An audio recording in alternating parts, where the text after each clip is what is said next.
I'm Jacob Hamilton, And Hidro and Jacob. and welcome back to the Hardwood Huddle, a basketball podcast where we break down the latest news and games in the NBA and basketball world. Hidro, how you doing, man? Better than Pacers fans. Uh, Big Right? Heart, Game 7. Winner wins it all. Uh, TJ McConnell is getting hugs right now from family members in the hallway. Uh, lots of lots of pain there Yeah. for Yeah. for Pacers fans, and Halliburton is trying to dab up people as they walk by in the hallway, um, Oh, Reggie. to no avail because it's it's rough. That's the closest they've been to a championship ever, one game away. So Yeah. um, really tough for the Pacers fans. Very great for the Oklahoma City fans. They're pumped and excited, Yeah. As and they should be. we have a brand new NBA champion for the sixth year in a row, something like that. Yeah, sixth or seven. So NBA's on a good streak of not having any dynasties, but this Thunder team might be a dynasty on the way soon. But just I'm just gonna go over just the box scores and stuff for this game, just so we can start. Thunder obviously win 103 to Pacers 91.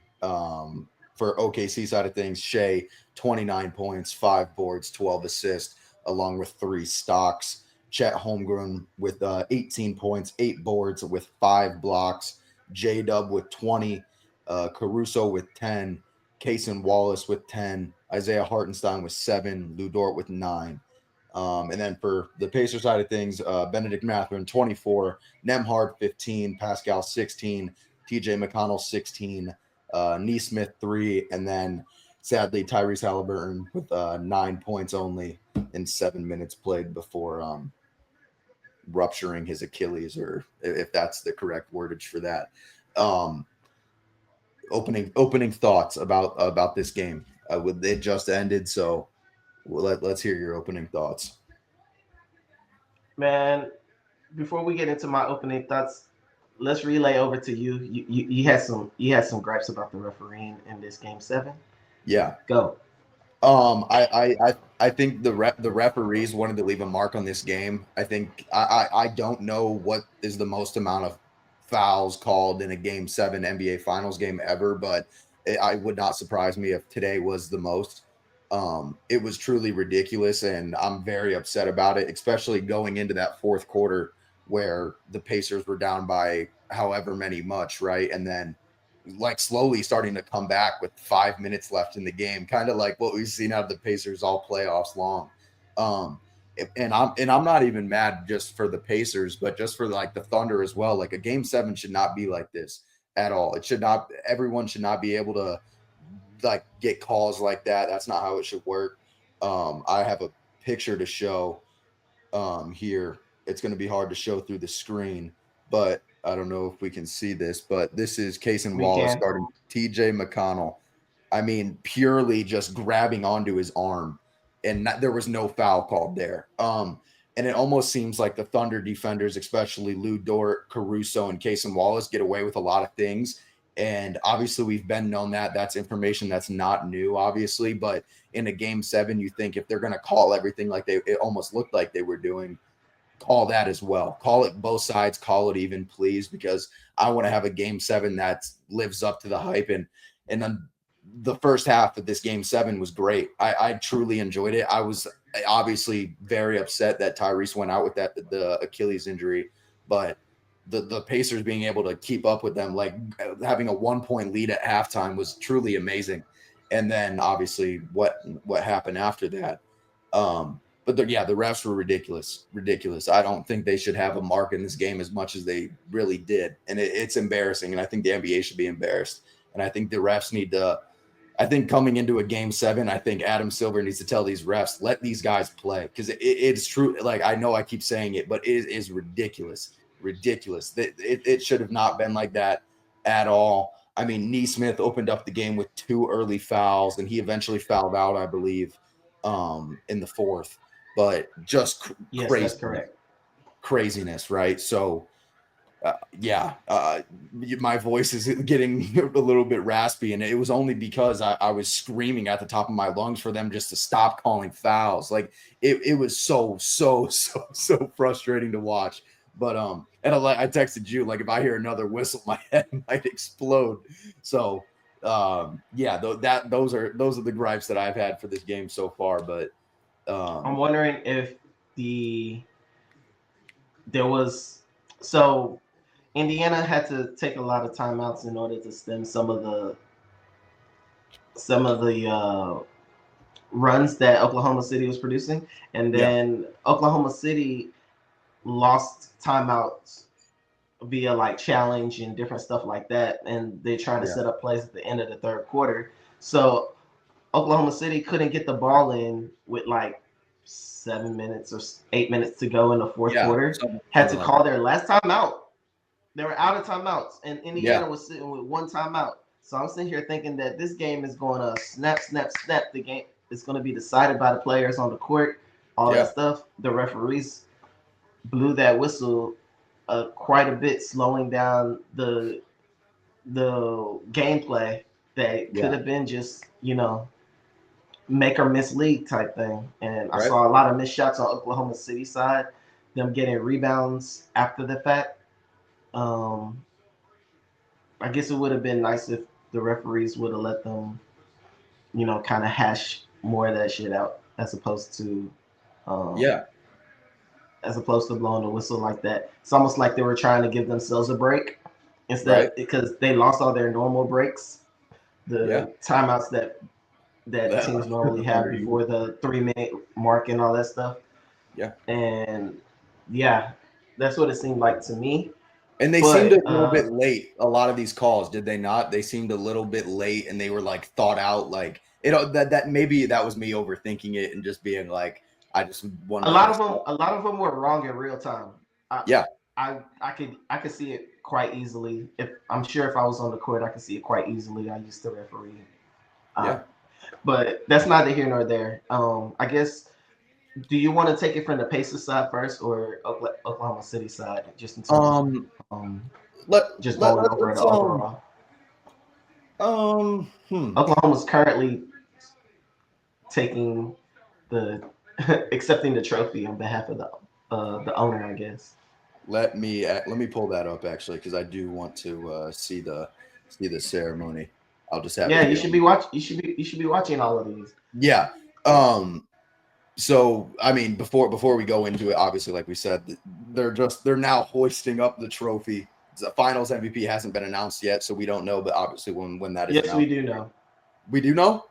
Well, we know as in like who's gonna We win it, we, right? we, we know. But like not fully, not announced officially. But you know what? We Let's know. start off for the Thunder just because they won the game, right? They're the reigning champions of the NBA now, so and they deserve the respect to go first. So do you want to open it up or do you want me to open it up? It's I'll let you open it up. first quarter. I mean, for the Thunder, I was truly amazed that there's Sam Presti. I was amazed that Shea took the first three shots of this game, and I was like, okay, like Shea's about to like come out here and with a message, right? For like going almost for the Finals MVP, and I think two of the three of the shots were in the same spot on like the left side of the in the inner wing, if that could be wrong, but yeah, I mean, shout out to the Thunder, right? So hold on, let me make sure I have all my notes here because I have a lot of scribbling and just visibly upset stuff about the refs. Like, hold on, I need to put this up here first. The refs need to stop. Like this, like that was there. But I want to start with Shea. Shea had zero turnovers, I believe, maybe one or two closer to the end there. But I mean, Shea was Shea, right? Like even when he was getting double teamed into the paint, it like especially in last game that those were a lot of the passes that he was missing because that's what the Pacers were doing and that what was stopping them from scoring. And then obviously going into this game, we kind of thought that would be the same thing. But Shea was great. I'm gonna just say that, especially just passing the ball wise. I don't 9 assists, I believe. Um, gosh, my brain is 12 assists with 12. 12 assists with one turnover. Yeah, just hitting everybody perfectly because he drives into the paint. and they bring that double team. Everyone's open in the corner on the wings and stuff, and so that's for that. Like I have Shea hooping, Shea realizing that they double every time in the paint. Like good thing he's recognizing that. But the Thunder defense, man, like I know we talk about it a lot, but that defense is crazy sometimes. Richard Jefferson said it obviously, and we say it all the time. The best defense turns into great offense, right? Because you get fast break points. Like it was crazy. Like the Thunder had 7 turnovers as a team and forced 21 turnovers on the Pacers. And you texted me that, let me pull it up because I went 27 points off of turnovers, and this was in the third quarter. Started the fourth. 18 of those points came in the third quarter. So that third quarter, that third quarter defensively was amazing for the Pacers, for the Thunder. Gosh, I'm like all over the place. Gosh, my brain is moving at like a million miles an hour. It is Game 7, man. A lot of I'm just trying to make sure a lot of thoughts flow through your head because it's like the Pacers were up at halftime. Yeah, Pacers were up at halftime at 1, like I said. And in the second quarter of this game, we saw a lot of like Isaiah Hartenstein like driving quick into the paint off these pick and roll actions, right? Like quick. I've never seen Isaiah Hartenstein move that quick. And I was like, that's going to be like a tide turner for this, because that Tony Bradley was in the game, and they got Tony Bradley a lot of fouls in that second quarter. I believe he had like 3 maybe in that quarter alone, because he came in with like 1.9 left in the first. Great offense by Isaiah Hartenstein, getting that and 1 bucket, I believe in the third quarter. That was just great. J-Dub obviously didn't start the game too well, but ended with 20. Obviously, he's not going to stop. And the 2025 NBA Finals MVP is Shai Gilgeous-Alexander. Obviously, like we said, we knew it was going to be.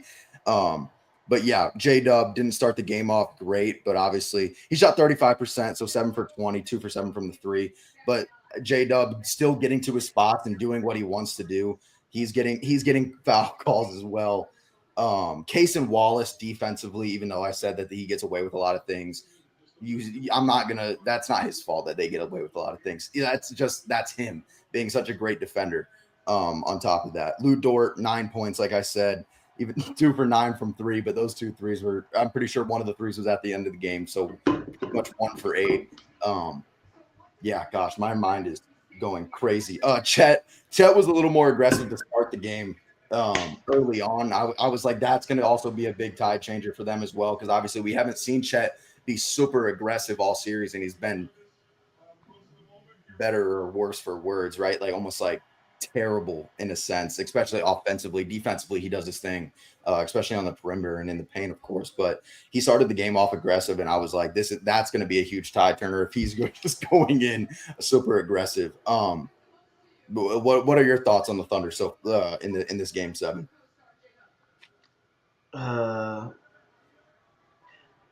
I was a little disappointed in how OKC responded to after Tyrese Halliburton went down with the Achilles tendon tear with about 4 minutes to go in the first quarter. It just didn't seem like they had like some extra something to come at the Pacers with. It's like they struggled not to.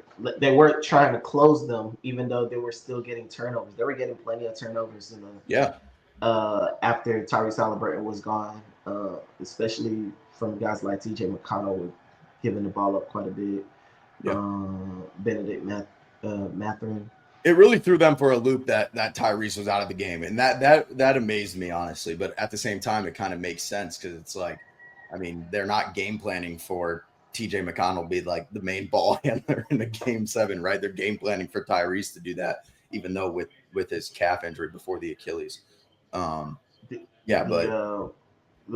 thing that impressed me the most, which I'm guessing Pacers are gonna want to shore that up, is the offensive rebounding that the Thunder seem to get a lot of second, third, fourth opportunities at the at shots at the basket.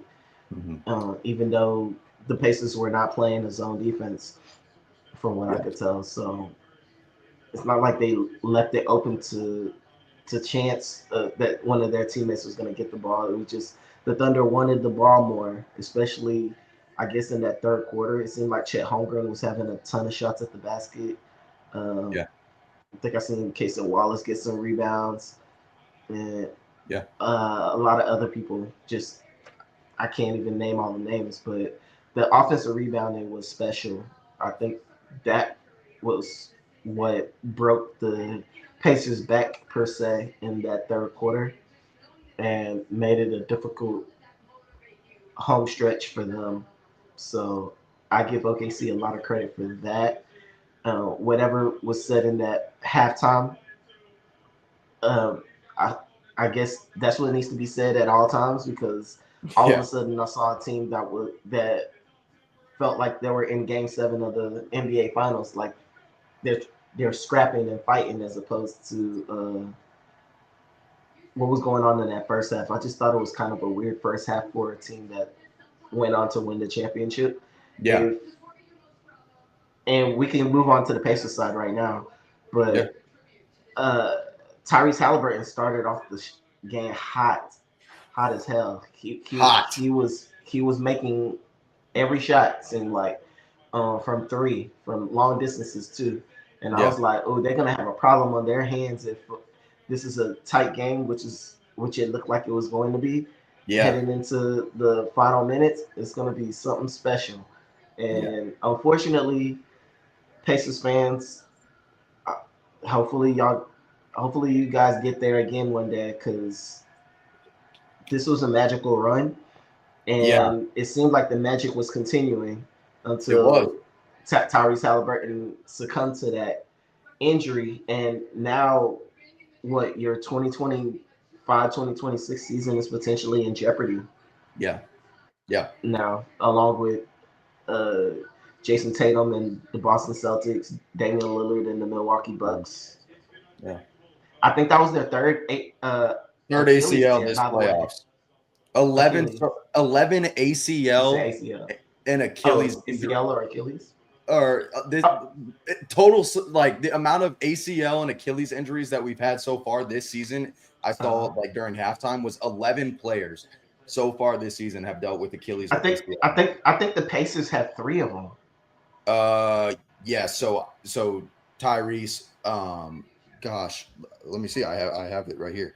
Isaiah Jackson and or Jarris Walker. Jarris Walker has a ankle sprain. Ankle sprain. He is, or yeah, and Isaiah Jackson a right Achilles tendon tear. So yeah, two Achilles injuries on the same team. I mean, like I was talking to my parents at halftime. I was like, what are the odds of tearing your Achilles in the first place? Obviously, Tyrese had like pre-existing injuries before this, like we talked about 2 episodes ago, I believe. And just how like what can happen if you play with a calf strain. But like, what are the odds that we have 3 Achilles injuries in the playoffs? Because Achilles injuries can't be that common. Like, if just off the, I'm not a doctor, so I don't know, but like off the top of my head, like Achilles injuries just cannot be common like that. They're starting to Um, be common they're starting to be common in the NBA. yeah, But they lost Halliburton and the resolve that was with the Pacers. I mean, we didn't get on this pod until there was like a minute left in the game, so or less, because the Pacers were fighting and fighting. scrapping. In the face of the fighting and scrapping, I would say is T.J. McConnell. Yep. T.J. McConnell led a furious drive in the third quarter to keep the team close. Yeah. Disappointed with who everybody was going to have to pick for their Finals MVP if the Pacers won, and Pascal Siakam. Yep. It felt like after the first half he didn't have anything. It's almost like the halftime he sat down in the locker room, was clapping and getting there, trying to get everybody uh, energized for that run in that second half, but Yeah. they didn't get him energized for that second half. Like Yeah. No, they didn't. I would love if you could pull the stats for.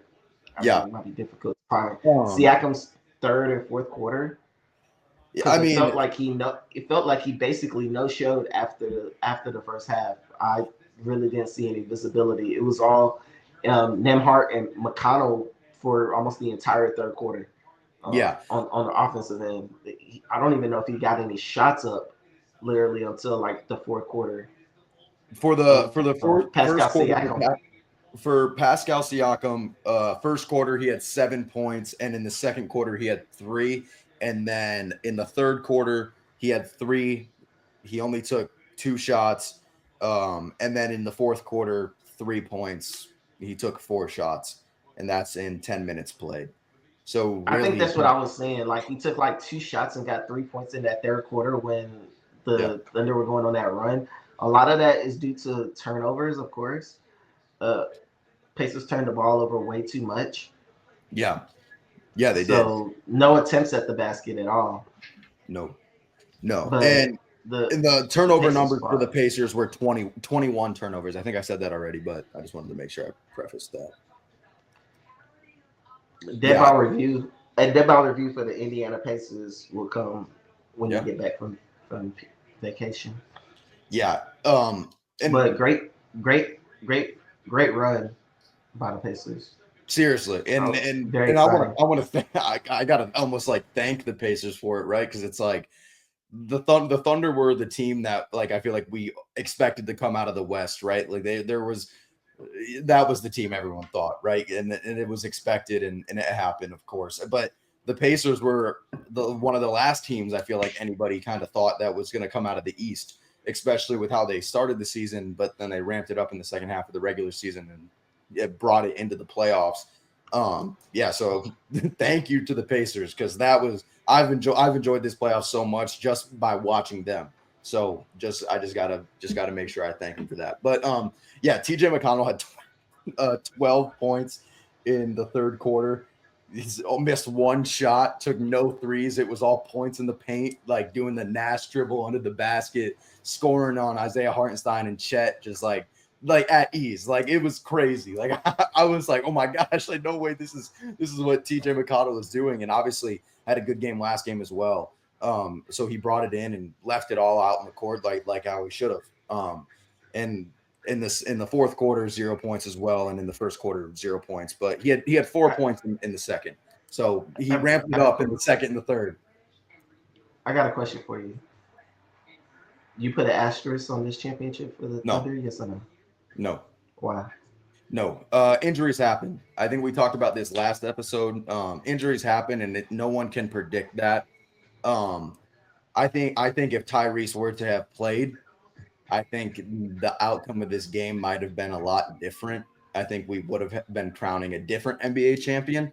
But that's obviously like that's just guessing, right? Because who knows? I'm not going to put an asterisk next to it. I mean, the Thunder didn't ask for Tyrese to get hurt, especially tear his Achilles. Like nobody wants that. They'd rather have him be on the court scoring 9 points in the first like 4 minutes of the first quarter than him be in the locker room with his Achilles gone. So no, I'm not going to put an asterisk on this title. This Thunder team is dominant. They are a good basketball team, and I have to give it to them. Do you But put an asterisk next to it? nah, I have trouble putting asterisks next to NBA champions because you could look at every single championship run and be like, well, if this or that wouldn't have happened, then who knows what would have happened? And that's true. We don't know, and Yeah, we'll never know. So that's we just got to go by what we can go by. Ideally, you don't have referees throwing games for different stuff because that then you'll want to do like a asterisk for something like that, like yeah, a Donahue situation. Um, yeah, and I where don't the think ref that was was the betting case. but I'm not saying that this happened here, but Yeah, uh, that would be one of the few instances where it'd be like, I kind of want to put an asterisk on that championship, but no, yeah, I mean, at the end of the day, he chose to play. he did. He knew the risk given that he had an injury, and the Pacers didn't sit him, which is their right given that they knew what the medical diagnosis was. So Yeah. it is what it is. Yeah, and I'm pretty sure he said he'd totally regret if he didn't go out there and play. I think he said that before Game 6, and obviously that mindset goes through Game 7, of course, because if you're the starting point guard of a team that's in the NBA Finals, no matter what, unless your leg is snapped in half or your ankle is hanging off by just a thread, you're gonna go out there and play as much as you can. So shout out to Tyrese Halliburton for doing that. He obviously didn't have to, and made the series more fun because who knows if he didn't go out there in Game 6, maybe today we wouldn't be having a Game 7, right? So I just want to obviously thank Tyrese Halliburton and prayers to him and all that, because that is just terrible, especially after the season. But yeah, just a few more closing thoughts on this for me at least. I just shout out Case and Wallace, Shea, TJ McConnell, and for the Pacers, like the third quarter got really sloppy. And obviously, it's going to be a little more sloppy when your all NBA point guard isn't there, right? So that, and I know that, and that's just a given, of course. But you think they tend to slow down a little bit, and especially Obi Toppin and Aaron Nesmith. I want to touch on them a little bit. Whoa. Um, Obi Toppin. Where's he at on the box? Yeah, box score for Obi Toppin, 0 points and minus That might be the 13. problem. Just terrible. When you're looking for him on the box score, that Yeah, he I was can at tell he you was at that's the the problem. bottom. Because I wanted to make sure I got his stats right, because I knew for a fact he didn't score because he was taking the most outlandish shots, and especially in the third quarter and the start of the fourth, like the Thunder defense, like I feel like we've said throughout all of these shows throughout the playoffs, it's suffocating, right? And that's what they were doing to this Obi Pacers team. Obi Toppin is a typical guy who, if you have a good point guard next to him, he looks a lot better than when. Oh, yeah, yeah, and that's why they picked him up for what, 1 second round pick, maybe two, when they did get him from the Knicks. But yeah, that was just ridiculous, and that's not how you should play in a Game 7. It almost looked like they were fending for themselves and like, oh, like this is my moment type of thing. Obi Toppin and Aaron Nesmith as well. I'll just have Aaron Nesmith's stats pulled up here. 3 points, 6 boards, one assist, 2 steals, 2 blocks, 1 turnover, and he has a 6 plus minus, but on pay, like watching the game visually, that's not what it looks like from Aaron Nesmith at all. He was playing when he was switched on to Shea, because obviously Andrew Nemhard is like the main defender on Shea, because he knows him the best. They grew up together, I think, or like they knew each other. It's just ridiculous. You can't go in there thinking for yourself. You have to think about the team, especially when or not Aaron Nesmith, excuse me, TJ McConnell was having that third quarter like he was having. It's like I get like you want to get yours, but it's like he has 12 points right now. Like keep giving him the ball, let him do what he's doing. He missed 1 shot in the third quarter, like I said, 6 for 7. So that's my closing thoughts. Miles Turner, you're not going to get that. Miles Turner is not getting a contract extension this offseason like the one he thought he was going to get. And I'm sorry to say that, but that's just true. And I'm very interested on what Pacers fans like. Obviously, Miles Turner is their guy. He's their longest vetted player on the team. I'm interested to see how they feel. I got to go on the NBA Twitter Spaces for Pacers fans and see how they're talking about Miles Turner. But yeah, that's really it for me for Game 7. I enjoyed it to as much as I could without my head blowing up from the whistles. Somebody on X had Shea Gilgeous-Alexander after this run as the 7th best point guard of all time. That's weird. Another guy, another post was like, if Rick Carlisle wins this one, he's the best NBA head coach of all time. No, Weird. No, and if he were to have won, a lot of people had some strange takes after the end of this season, which I found kind of ridiculous. Almost like a product of the Stephen A. Smith and Skip Bayless type of. It's impression farming. That's all it is. That's all Twitter is these days. Okay. Just from like what like for me at least. Like I mean, like if I'm gonna say something on Twitter, it's got to be crazy, right? Because like that's how you get the impressions. But ranking Shea as the 7th best point guard of all time after one finals run, like, no, like, and I think I seen that, and I think they had him above Chris Paul, I believe. on that list. I could be wrong. I'd have to go back and take a look at it, but that's just ridiculous. We can't be doing that. We can't let the now affect the past and what we once knew. But yeah, that was Game 7 of the 2025 NBA Finals. Shea is your Finals MVP, like I said before. Congratulations to the Thunder. It's been a long season, like J Dub said today before the game started. He was like, we're just like today's practice felt a little bit eerie, just because like we knew because the season's been going on for so long. Like I don't know how many games they've played in total. It has to be like I'm not even gonna guess because I don't even know. Like I'd have 100. something close to like a ridiculous amount of games, right? So, and 2 7-game series for them. So yeah, shout out to the Oklahoma City Thunder. I'm happy for the fans. I'm a little bit of a Thunder fan just because of Russell Westbrook, but yeah, shout out to the Thunder. Congratulations, you're NBA champions. But now, this morning, news broke around the NBA that Kevin Durant was traded to the Houston Rockets. Let me pull up the trade package here. I mean, I have it off the top of my head because I remember it. Jalen Green, Dylan Brooks, the number 10 overall pick, and 5 second-round picks. Man. And Jacob, by the way, is living in Arizona. He's a Phoenix Suns fan and season ticket holder. Yeah. Hidro Joseph in Houston, Texas, as a Rockets and Heat fan. So go. Kevin Durant is a Houston Rocket for very little when it comes to on paper. They got 2 starters.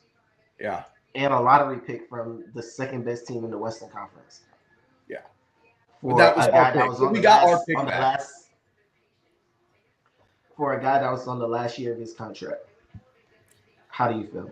I mean, man, I just like I get we knew coming into this KD really had not a lot of value, right? He's an aging guy who wants a contract extension for I don't know exactly how much that he was wanting. I can't remember the exact amount, so The don't. max. Yeah, More the than max, likely. and he wants a 2-year extension, I believe. But that's what he was kind of hoping for out of the Suns, and then to wherever he got eventually traded to the Rockets. So that's what he wants from them as well. I'm very upset at the trade. I did not want Jalen Green. I think getting Jalen Green on our team was the biggest mistake we could have ever made. We have like all of our cap space wrapped up in 3 shooting guards now. Especially Jalen Green, a guy who was drafted number 2 overall in the 2022 draft, I believe, or 2021. 21. 21. A guy that we really haven't seen take that next step.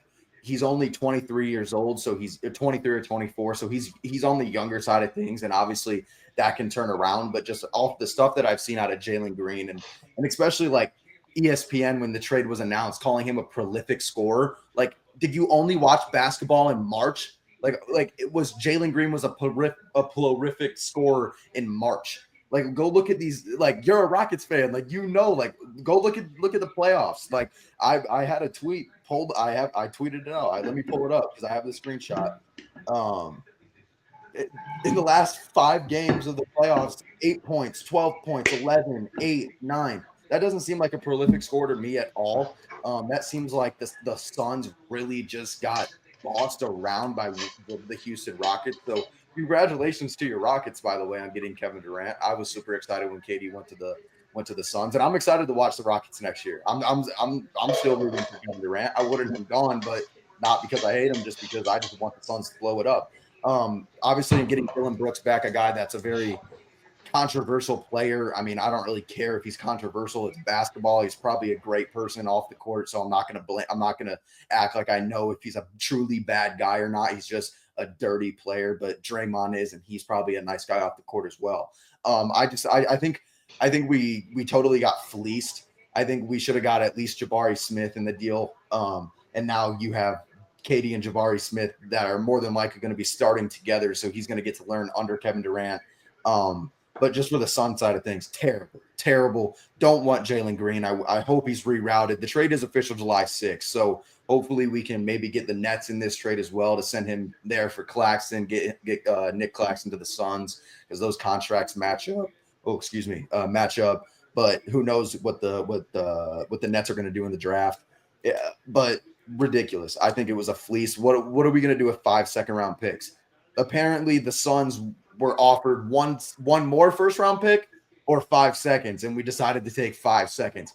Just give me the first round picks at least. And I get we got pick number 10, and there's a lot of stuff that we can do with that. Especially like players like Carter Bryant that are in their range, Colin Murray Boyles, Kamon Malawach if he ends up falling to us there. Maybe Ace He Bailey. won't. He won't. But if he does, right? Maybe Ace Bailey falls there. He probably won't because he'll end up getting picked up by the Nets because I think that's where he wants to go. But ridiculous trade. I'm very upset about it. I just think the Suns were kind of just like it almost seemed like they were just done with having these trade talks. And we're like, okay, this is the trade package we're going to get. And I think a lot of the trade packages that we were seeing on social media and that I was even telling you, I feel like a lot of that must have been smokescreen.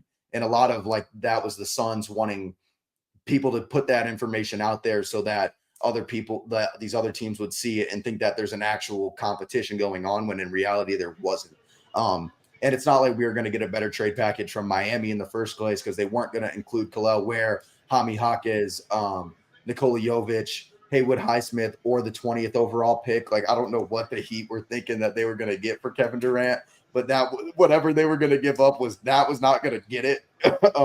So I'm happy at least we got the 10th pick and not the 20th pick, right? But yeah, no, not happy. Jalen Green, I like you, Jalen Green, but just not my favorite type of basketball player. A lot of shot chucking and not a lot of like team basketball almost. Like I get he was the second or third option on the number 2 seed in the West, but realistically, was he the second or third option when you're scoring 5, 8, 11, 12, and 7 points in the last 5 games of the NBA playoffs for your team? No, you're not. So yeah, those are just my thoughts. I'm very, very, very, very upset about the trade package. But you're a Rockets fan. You have Kevin Durant. How are we feeling? You do sound upset. Before I talk about it, just want to give a shout out to fellow Texas A&M Aggie Alex Caruso. He won his second championship. First one with the Lakers in 2020, and now 2025 with the Oklahoma City Thunder. Shout out to him. He almost caught a body today. That was crazy. If he would have got that putback dunk that I thought he was gonna get, and obviously, I thought that was crazy. I like stood up out of my seat. I was like, I screamed. I screamed before he got the ball to finish. I was like, oh snap! Yeah, you can see him coming. He was like, he's getting drug tested tomorrow or even today. Like they probably got him peeing in a cup right now. Because the last time he did that on the Lakers, he said he did get drug tested because like who knew he had bounced like that. I mean, obviously we know now, but yeah, shout out to Alex Caruso. I really like it. He was about to ram it on top of somebody's head. On top of like 3 guys. That was gonna be crazy. On top of 3 guys, and one of them was his teammate. That was gonna be crazy. Anyways, Kevin Durant. Let me start off with Jalen Green. We picked him at the number 2 pick over Evan Mobley, who is the current Defensive Player of the Year. And he was really our number 1 offensive option. He had a career high in 3-point percentage this year. I believe it was like just over 35%. He led the Houston Rockets in scoring. And he was an Iron Man. He played every single game. Yep. And started. So shout out to him and his contributions on getting the Rockets right for the foreseeable future. But we needed to give somebody up, and we gave him and Dylan Brooks another contributor to our new personality under Ime Udoka, which is mostly tenacious defensive team. Yeah. Still kind of skeptical on what our offense is supposed to look like under Ime Udoka, Right. but I'm less skeptical when I have a guy like Kevin Durant on the team. So Yeah. uh, we traded two good defensive stalwarts for our team. In turn, got a really good defensive player also in Kevin Durant, but a phenomenal offensive player, and he's already a future Hall of Famer Yeah. who is likely to retire under a Houston Rockets jersey. So, and potentially in the future get like his number hung in the rafters and potentially a statue, because if we are to win championships under in the Houston uniform, then it's going to be uh, his legacy is going to be based on what he does here in Houston. So Oh yeah. I'm looking forward to what the future holds with that.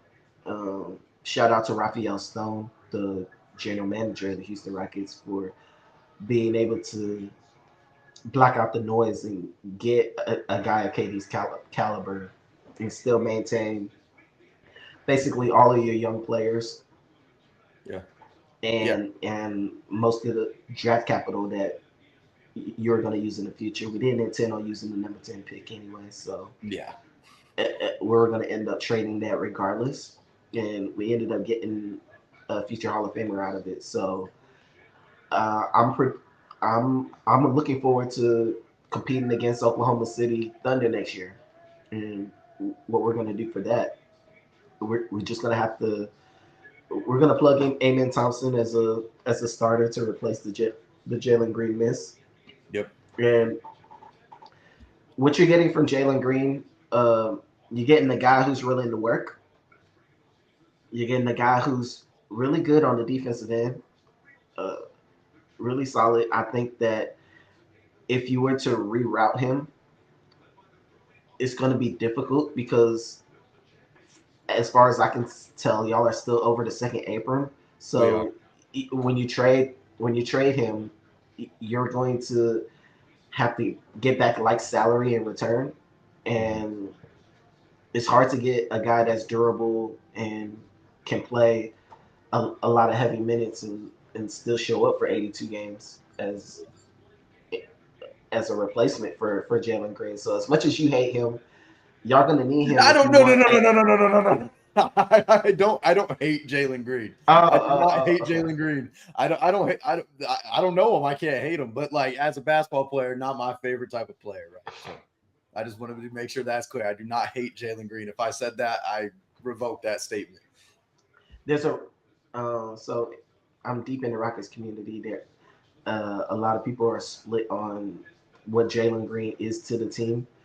Um, I'm on the I'm on the side of we have a lot of good players on our team, and Jalen Green is soaking up a lot of the minutes that could otherwise be going to developing some of the other players that I guess might have a I'm not gonna say higher ceiling, but they can give us a different look Yeah. offensively for the team, as opposed to what Jalen Green was bringing. And what Jalen Green was bringing was, I guess, not helpful for the current formula that we were working with. So, in terms of the Jalen Green being gone, he's getting replaced by a guy like Amen Thompson, who is a phenomenal defensive player, Yeah. but he presents a challenge for other teams with his speed and it, the way he attacks the basket with aggression. So Yeah. we're gonna have that guy. We're gonna have a Cam Whitmore who's gonna start seeing some minutes as a result of Jalen Green not being there. Cam Whitmore is a microwave when it comes to being able to generate buckets, Yeah. and having a guy like that and Kevin Durant on your team is going to make the offense look better.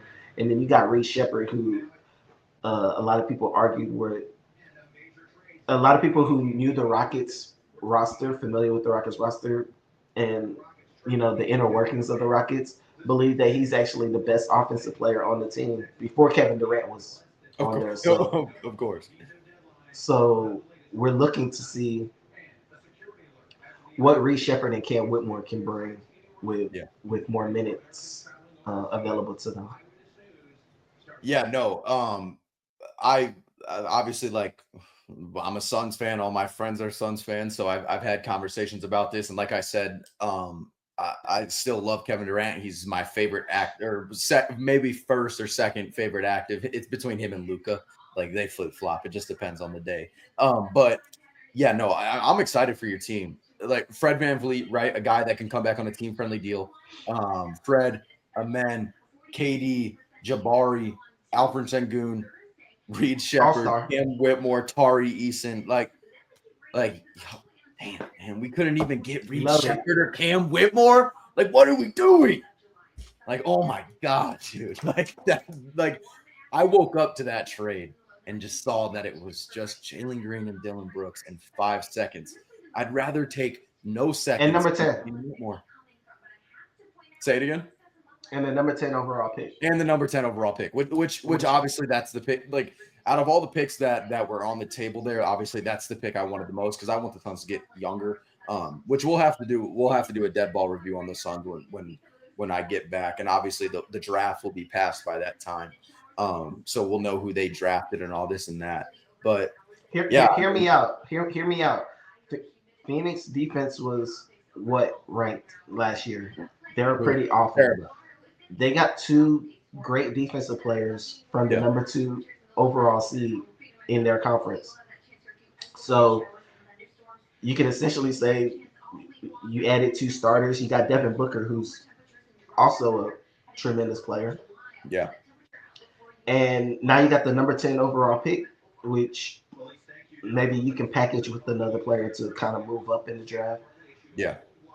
and see what you can do to shore up your front court. So there's a lot of good things to look forward to if you're a Of Suns course, fan. no, yeah, and I'm excited, like especially for the defensive side of things. Obviously, Ryan Dunn for the Suns, obviously last year a good defender, a plus defender on the court at all times, but for some reason, Coach Bud just kind of stopped playing him out of our like he kind of pushed him out of our rotation for some reason. Our rookie made no sense. But yeah, the defense between Ryan, I'm just talking forwards here, Ryan Dunn and Dylan Brooks super exciting for me. I'm interested to see how that works out, and that's going to work out great because if you just have two good defenders, obviously you see a team. Not saying the Suns are anything close to what the Thunder are because they're not, but look at the amount of defenders that the Thunder have, right? Like it's almost like I was on when I was watching this game 7, I was like, who can the Pacers like mismatch on this court so like they can actually put some points on the board? And I was like, wait, they can't because everyone can defend on the court, even Shea, their point guard, but no, yeah, I'm excited for the future of the Suns defense, especially if they draft a guy like Colin Murray Boyles or Carter Bryant. That helps defensively as well. Obviously, those two lack a little bit of shooting. I don't know too much about Carter Bryant's game, but I know in Colin Murray Boyles' game it lacks shooting. But yeah, no, I'm interested to see what happens like for the rest of this offseason for the Suns and the Rockets. Like, who know if you guys are even done? Like, if y'all like are y'all like set like on Fred VanVleet being the starting point guard next year, or like are we looking at other options? Like for you, if you're the GM, are you looking at other options? Like obviously money is going to be a little bit more tight, and you have a bunch of guys that contract extend. Well, you'll have to sign them into another contract in the next season, or maybe even like next season. Yeah. Who are we thinking about here? Are we happy with Fred VanVleet and then kind of let Reed Shepherd come in and once he's out, kind of take over the starting lineup for the point guard role? What are we thinking here? There's a lot of people on the on X floating the idea of trading signing Van Vliet to his option Yeah. and trading him with Reed Shepherd and a bunch of other fluff maybe to the Bucks for Giannis. All of the Phoenix Suns picks too. Oh, So see, like and that's it not works. happening. It's totally something that could be a thing. Where no, yeah, we have Amen Thompson, we have KD, we have Giannis and Şengün. you got to give up either Amen or Sengun if you're going in to get Giannis. And Reed Shepard and Fred VanVleet and a bunch of picks aren't just going to get that deal done. There's no shot. There's Oh, no oh shot. no, Jabari and like this. There's other people Jabari, that are going in or it are you too. willing to almost give up your bench depth for Giannis? Like, are you just down to go all in on just like a starting five, like almost like a my league? You put everyone. Giannis has 3 more years on his contract. Yes, Okay, absolutely. fair enough. He was arguably the MVP of the Eastern Conference last Yeah, year. well, he was. He was third in MVP, and the other two guys were in the West. Yeah, I'm interested to see that, and you know, if that's what they do, and they somehow get Giannis, I mean, holy shit. I'm gonna need you to be available in the 2 weeks Yeah, for emergency pod if we end up getting Giannis for it might be in on the the middle Rockets of the night, also. so you might have to give me a phone call to wake my ass up because I'm going to be in Africa.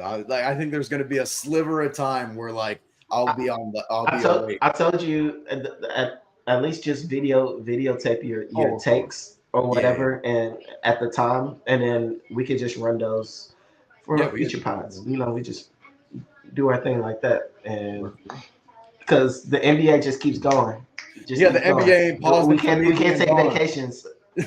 This is why Adrian Wojnarowski retired. He said, "Look, I can't do this. I can't be on call 24/7, Yeah, 365. It's impossible." Summer vacations right now. A lot of people got their kids out on summer break and stuff like that. They want to go out on to Disney World, yada yada yada, yeah, and it's really difficult to take a break from the NBA because it does not stop. Right no, after the NBA draft is this Wednesday. yeah, Right now it's Sunday night. We're doing a quick pod, even though you're gonna be out for 2 weeks. There's yeah, gonna be the draft followed by the NBA Summer League that's gonna happen. yep. I'll be back by The summer league. I'll be back by summer league. I get back, I think like July 6th or 7th, like one of those days, one of those days. So like when I get back, the trade might be official. So by that time, we might know if it's a three the team. the NBA's so there's gonna be a lot of trades that potentially happen during the draft. The draft is gonna be the a 2 night event for the first time Last in a year it long was two time. night. I think it was last year. It was that was the start of the 2 night, was it not? Or is this the start of it? No, Yeah, because like this is that's the just start. stupid. Like like why make everyone like go back and do all this? Like just do it in one night. It's not like we have four different rounds. Like we have two rounds.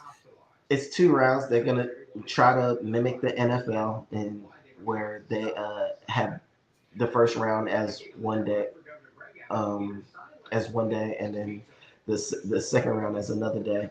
Yeah, I guess it gives it more time for organizations to kind of digest things and potentially make trades yeah, before they take their players home with them.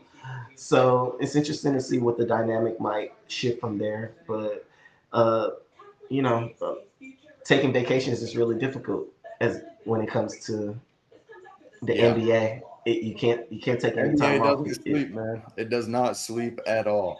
But that's why we love it, right? So that's why we love it. But yeah, no, I'm excited for your Houston Rockets. I will if this is what the team ends up looking like, and obviously like the Giannis trade doesn't I go got my down, season tickets.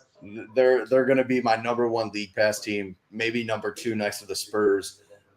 So just two Texas teams are going to be my number one league pass team because you know for certain that I will not be watching Suns road games, and I will not be watching the Suns games unless they're good. Because I'm almost checked out here, man. It's tough. I'm checked out until we get a regime change because this regime is not doing like we turn. Nah, we turned Devin Booker, a guy who had a 2-0 lead in the NBA Finals. We turned that into Jalen Green and Dylan Brooks. That's all I gotta say. That it's just terrible. Thank you, Matt Ishbia. Thank you, James Jones. That's all I have to say. Um, yeah. Congratulations to your Houston Rockets. Congrats to the Oklahoma City Thunder. Thank you to the Pacers for making this playoffs a lot more fun than I initially thought it was going to be.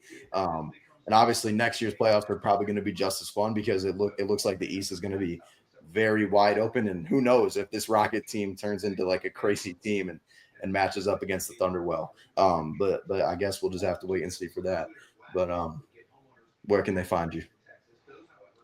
I am at the Hero Joe, THAHEROJOE, on X, formerly known as Twitter, and also on Instagram. And you can find my articles on BellyUpSports.com. You can find me at Twitter at Hammy2004, HAMIE, not HAMMY. Obviously, you can find us on Twitter at Hardwood Huddle. The Hardwood Huddle was taken for some reason. Make sure to use our affiliate link in the description for Opus Clips for all your AI clipping needs. Hidro's latest article is in the description as always. Thank you to BellyUp Sports. Thank you to this great NBA season. I've had a lot of fun, especially since starting this show. So the off season is going to be even more fun. So I'm excited to see where things end up. But thank you, Kevin Durant, for being a son. I appreciated your time. If you end up seeing this, I don't know. I sent you a DM, and all I just sent him was just like this emoji. I was like, I just got to thank him. I don't hate Kevin Durant. I was never a Kevin Durant hater. I wanted best for him. But yeah. All right. I've always loved Kevin Durant. I mean, it's hard not to. I went to specifically to see him last year with my dad, so should be fun to watch him every day, every game. Yeah, it's hard to hate KD unless you're an Oklahoma City Thunder fan in the year of 2016. Yeah, make sure to like, comment, subscribe, share with anybody. Don't matter. Give us feedback in the comments below. Make sure to check out our Twitter. Like I said, check out Hidro's Twitter. Check out my Twitter. Check out BellyUp Sports. Make sure to use our affiliate link for Opus Clips in the description below. Yeah, thank you for watching, and have a good one. All right, peace.